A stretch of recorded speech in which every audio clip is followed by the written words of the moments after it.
پھر اس کے بعد ہم ان کتابوں کو، قرآن و حدیث کے بعد جو کتابیں ہمارے ہاتھ میں ہیں، خاص طور پہ تصوف کی کتابیں، ان کتابوں کو ہم صرف ایک اخلاقی درس کے طور پر لیتے ہیں، ایک اخلاقی سرمایہ کے طور پر۔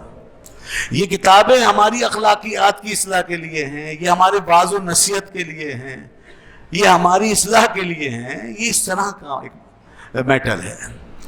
ان کتابوں کو دین کی بنیاد کے طور پہ نہیں لیتے ہیں۔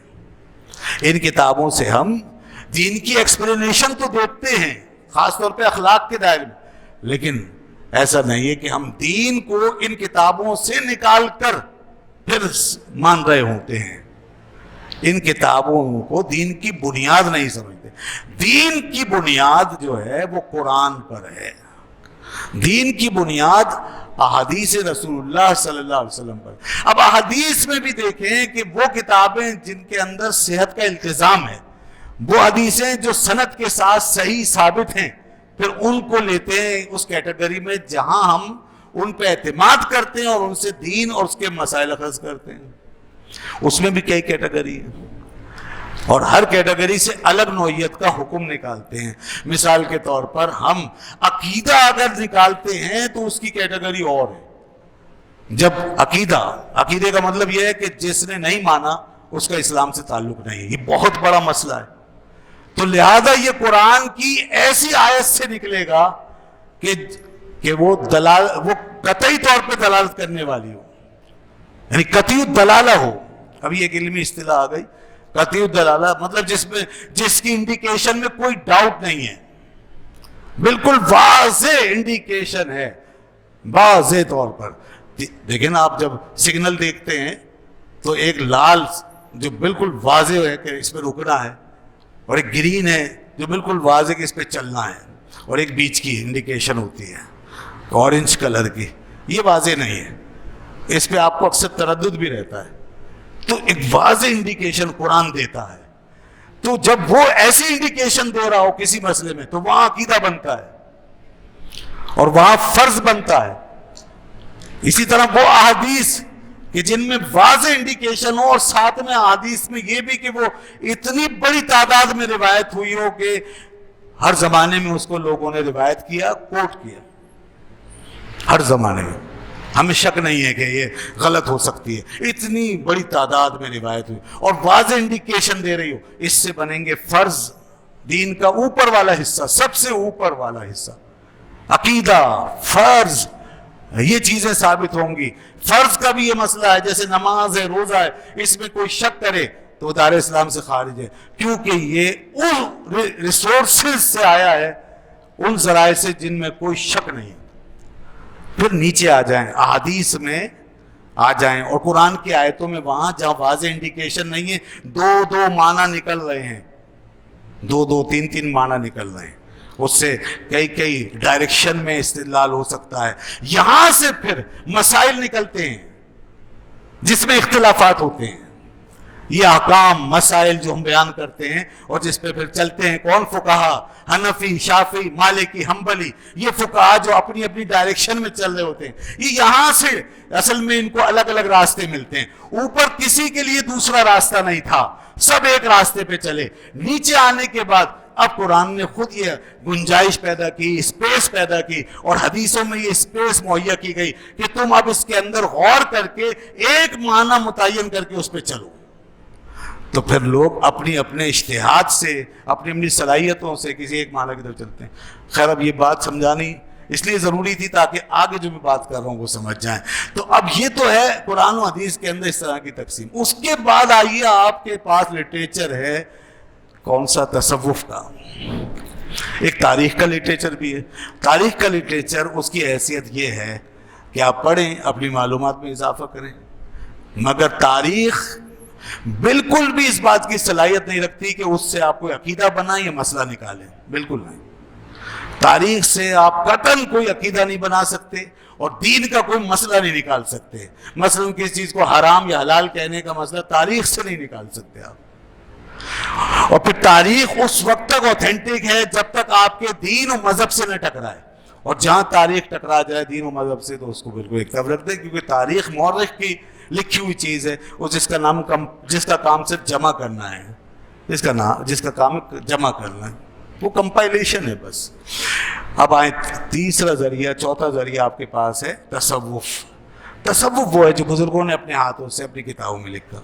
مثال کے طور پر رسالہ کشیریہ تصوف کی ابتدائی کتابوں میں، مثال کے طور پر قوت القلوب ابتدائی کتابوں میں داخل ہے، مثال کے طور پر کشف المحجوب ابتدائی کتاب، تھوڑا سا آگے آ جائیں 4ویں 5ویں صدی جی اس زمانے کی کتاب ہے، اور فارسی میں پہلی تصوف کتاب، انتہائی مستند کتاب ہے، اس میں کوئی شک نہیں۔ لیکن جتنی بھی مستند ہیں ان سے باہر نہ عقیدہ ثابت ہوتا ہے، نہ ان سے مسائل ثابت ہوتے ہیں۔ ان سے زیادہ ہمیں اخلاقی تعلیم ملتی ہے، ان سے ہمیں جو چیز ملتی ہے وہ شریعت کے اسرار اور رموز کا پتہ چلتا ہے، اور ہاں یہ شریعت اس پہ عمل کرنے کے بعد جو اس کا پھل ہے وہ کیا ہے، ہم کیا پا سکتے ہیں، دین پہ چل کر ہمیں کیا انعام مل سکتا ہے، ہمیں کس قسم کا سکون مل سکتا ہے، کن کیفیات میں جا سکتے ہیں، کیا اسرار ہیں جو آگے ہمارے لیے موجود ہوتے۔ یہ صوفیاء کرام اپنے اپنے تجربوں اور روحانی مشاہدات کی بنیاد پہ بیان کر رہے ہوتے ہیں۔ یہ ان کے اس کے اندر ان کے بیانیے میں ان کے احوال کا رنگ ہوتا ہے۔ یہ اب سمجھ لیں، اس کی جو حقیقت ہے وہ یہ ہے کہ تصوف کی کتابیں یا صوفیہ کے بیانات میں ان کے احوال کا رنگ شامل ہوتا ہے، تو اس حیثیت سے وہاں رکھ کر اس کو لیا جاتا ہے۔ اب کوئی اس پہ خواہ اعتراض کرے اور کہے جی دیکھیے اس میں یہ بات ہے، اس میں وہ بات ہے، اور وہ اس کو ایسا پیش کرے جیسے ہم نے قرآن و حدیث کی طرح سمجھا ہو، یہ اس کی بد دیانتی ہے۔ ایسا نہیں ہے، وہ قرآن و حدیث کی طرح معاملہ نہیں ہے، صرف قرآن و حدیث پر عمل کروانے کی ایک ترغیب ہے، واعظ ہے، نصیحت ہے، ہماری اصلاح تہذیب کے لیے ہمیں ایک طریقہ سکھایا گیا، ترغیب دلائی گئی ہے، ہمارے اخلاقیات کو سدھارا گیا ہے، ہمیں یہ ترغیب دلائی گئی ہے کہ ہم کس طرح اپنے آپ کو آداب کا پابند کریں، اللہ کے حضور کیسے حاضر ہوں، نماز پڑھتے ہوئے ہمارے خیالات کیا ہونے چاہیے، روزے میں ہمارے آداب کیا ہونے چاہیے، یہ آداب، یہ اخلاقیات، یہ احوال، اس کو کیسے پیدا کریں۔ اور یقیناً یہ اس لحاظ سے بہت اہم چیز ہے کہ ہر شخص جو عمل کر رہا ہے وہ یہ چاہتا ہے کہ میرا عمل نتیجہ خیز ہو۔ بھئی آپ پھل خریدتے ہیں تو اس کا ذائقہ چاہتے ہیں نہیں چاہتے، اس کی توانائی چاہیے نہیں چاہیے، پھل کا مقصد یہی ہے۔ جس پھل میں ذائقہ نہ ہو، توانائی نہ ہو، اس پھل کو کون کھائے گا؟ تو ہمیں دراصل شریعت کا پھل، ذائقہ اس کا جو ہے وہ چاہیے، اس کی لذت، وہ یہ صوفیاء کرام دیتے ہیں۔ یہ ان لذتوں سے ہم کنار کرتے ہیں کیونکہ یہ اس لذت کو چک کر آتے ہیں، یہ ان خیالات میں ڈوبے ہوئے ہوتے ہیں، ان کیفیات میں رنگے ہوئے ہوتے ہیں۔ جیسے مولانا روم رحمۃ اللہ نے فرمایا، خیالاتے کے دام اولیاست، خیالاتے کے دام اولیاست، عکس مہرویان بستان خداست۔ کہ وہ خیالات اور کیفیات جو ان اولیاء اللہ پہ چھائی ہوئی ہوتی ہیں، یہ خیالات اور کیفیات یہ سب سے مختلف ہوتی ہیں۔ وہ اس طرح کہ یہ اللہ کی معرفت کے جو جلوے ہیں، ان جلووں کو جب یہ نظارہ کرتے ہیں اور ملاحظہ کرتے ہیں تو اس سے جو پاکیزگی اور لطافت ان کے اندر وارد ہوتی ہے، اس سے ان کے خیالات بنتے ہیں۔ تو اب یہ کتنی پاکیزگی والی بات ہے، گویا کہ ہم ایک پانی سے اپنے آپ کو دھو رہے ہیں اور وہ دوسرے پانی سے اپنے باطن کو دھو رہے ہیں۔ ہم اگر اس پانی سے وضو کر کے اپنے آپ کو صاف ستھرا کرتے ہیں، غسل کر کے اپنے آپ کو چمکاتے ہیں، تو وہ اس کے ساتھ ساتھ ایک باطن کے اندر بھی دھارا بہا کر اپنے باطن کو چمکا کر آتے ہیں۔ جیسے ہم اوپر سے صاف پاک ہیں، ایسے وہ اندر سے صاف پاک ہو کے ہمیں دکھاتے ہیں کہ یہ دیکھو یہاں تک پہنچو، تاکہ جس طرح تم ظاہری طور پہ اس قابل ہو گئے وضو کرنے کے بعد اور غسل کرنے کے بعد اس قابل ہو گئے کہ اللہ کے گھر میں آ سکو، اسی طرح وہ یہ کہتے ہیں کہ باطن کی دھلائی بھی اگر کر لو اور اسے بھی اگر صاف کر لو تو تم اس قابل ہو جاؤ گے کہ اللہ کے پاس جا سکو، خدا کے حضور میں جا سکو۔ بس وہ یہاں سے وہاں لے جانا چاہتے ہیں۔ ہم ظاہر میں مسجد تک، خدا کے گھر تک پہنچے، اور وہ ہمیں اب ہمارے باطن میں خدا کے حضور تک پہنچانا چاہتے ہیں. تو اس میں کیا یہ ہمارے لیے ضروری نہیں ہے؟ اس لحاظ سے ہمارے لیے بہت اہم چیز ہے، مگر یہ صرف اس حد تک. اس کو ہم اٹھا کے وہاں نہیں لے کے جاتے کہ جہاں ہم کہیں کہ دین ثابت ہوگا اس سے، یعنی اس سے وہ نہیں، اس سے صرف ہمارے اوپر اثر پڑے گا. دین اپنی جگہ قرآن و سنت سے ثابت ہے، دین ثابت نہیں ہوگا. یہ صرف ہمارا ایک علاج ہوگا، پرسنل معاملہ ہوگا، ہماری سیلف پیوریفیکیشن ہوگی. یہ تصوف اس طرح ہے، اور ان کا لٹریچر یہ بس اس حد تک ہے. تو اس طرح مکس نہ کریں اور اس کو دین کا ماخذ نہ سمجھیں. اب لوگ اعتراض اس طرح کرتے ہیں جیسے دین کا ماخذ. اب اس میں اگر کوئی چیز موضوع ہے، من گھڑت آ گئی، کوئی چیز ایسی آ گئی جو دین سے ٹکرا رہی ہے، شریعت سے ٹکرا رہی ہے، تو اس کو ہم کیا کہتے ہیں؟ ایک اصول ہے کہ چونکہ دین اس سے نہیں ثابت ہوگا لہذا یہ چیز چھوڑ دی جائے گی، اس کو ہم نہیں لیں گے، اس کو رد کر دیں گے، مسترد کر دیں گے. کوئی چیز تصوف کی کتابوں میں شریعت سے ٹکرا رہی ہے، کوئی چیز دین سے ٹکرا رہی ہے، کوئی چیز کسی مسئلے کو، دین کے مسئلے کو بدلتی ہوئی نظر آ رہی ہے، تو اس کو بالکل نہیں لیں گے. جو اس کو لے گا وہ گمراہ ہے. تو جس طرح اور اسی طرح اس کی بنیاد پر اس مرد بزرگ کو چھوڑیں گے بھی نہیں، اس سے قطع تعلق بھی نہیں کریں گے، کیونکہ اس کا جو معاملہ ہے وہ انعام یافتہ بندوں کے اندر شمار ہے، اور وہ ہمیں ملا ہے ایک دوسرے ذریعے سے کہ پوری امت نے اس کی ولایت اور روحانیت پہ اتفاق کیا ہے. وہ ہمیں اس طرح ملا ہے اس کا معاملہ. تو اب جب ایک چیز ہمیں ادھر سے پوری امت کے اتفاق کنسنسس سے ملی ہے، تو ہم صرف اس کی کتاب میں کسی ایک بات کی وجہ سے اسے کیسے چھوڑ سکتے ہیں؟ اور جب ایک شخص، ایک ذات سے اتنا کنٹریبیوشن آیا ہے اور اسلام کی اتنی خدمت ہوئی ہے کہ پورے ریجن میں بلکہ دنیا کے ایک بہت وسیع رقبے پہ اسلام پھیلا ہو، تو پھر ہم اس کو اپنی تاریخ کے دھارے سے کیسے نکال سکتے ہیں اور اس کے احترام کو کیسے بھلا سکتے ہیں؟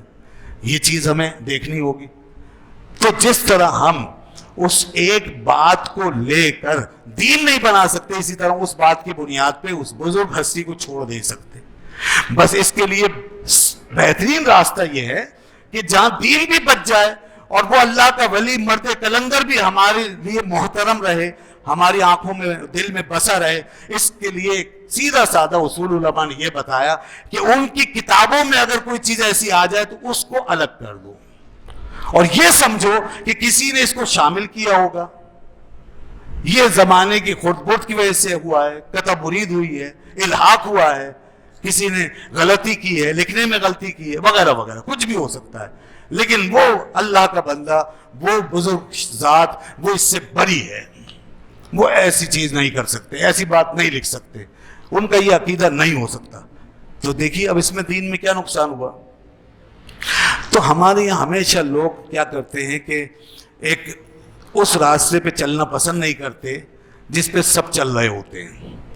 وہ ضرور کوئی ایکسٹریمزم کی طرف جاتے ہیں، ادھر یا ادھر، یا تو پورے تصوف کو ہی خارج کر دیں گے اسلام سے، تصوف کا اسلام سے کوئی تعلق نہیں، یا ان بزرگوں کے پیچھے ہاتھ دھو کے پڑ جائیں گے اور ان کی ذاتوں کو مطعون کرنا شروع کر دیں گے، اور اس طرح وہ یہ حملے کر کے اپنا ایک الگ ایکسکلوسیو مقام بتا کر کے الگ نمایاں دکھانا چاہتے ہیں کہ دیکھیے ہم نے یہ حق بات کی، ہم حق بات کے ترجمان ہیں. اور دوسری طرف کروڑوں لوگوں کے دلوں کو چھیل رہے ہوتے ہیں، کروڑوں لوگ. اب ان سے ذرا تفصیل میں جائیں تو کیا اتنی بڑی بھاری بات کا ذمہ اٹھا سکتے ہیں کہ یہ ساری امت لاکھوں کروڑوں کی تعداد میں صدیوں پہ مشتمل، یہ سب غلط تھے جنہوں نے یہ راستہ اپنایا؟ کیا کہہ سکتے ہیں ہم غلط؟ نہیں. تو کتنی آسانی سے لوگ اس طرح کے ایکسٹریم قسم کے فیصلے کرتے ہیں اور بیٹھ جاتے ہیں. تو اس لیے دوستو تصوف کی کتابوں کو ایک متوازن سوچ کے ساتھ اور صحیح اصولی سوچ کے ساتھ دیکھنا چاہیے. جو اس کی حیثیت متعین کی گئی ہے ان کی، اس کو اس دائرے میں رکھنا چاہیے.